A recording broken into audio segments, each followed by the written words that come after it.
அடுப்பு ஆன் பண்ணியாச்சு. Hi friends, இப்போ சர்க்கரை 1/4 கிலோ போடுறேன். சர்க்கரை மூழ்கிற அளவுக்கு தண்ணி. 3/4 கிளாஸ், இப்போ 3/4 கிளாஸ் அளவுக்கு கடலை மாவு எடுத்துருக்கிறேன்.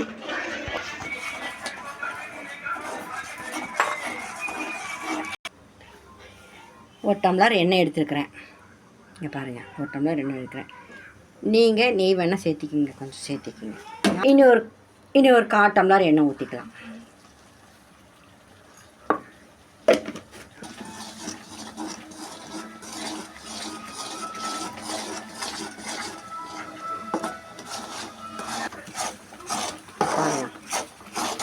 பாருங்கள், இந்த பதம் வந்தோடனே போடலாம்.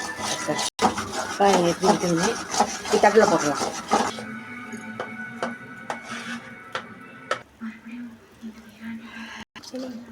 இனி வந்து கட் பண்ணிடலாம்.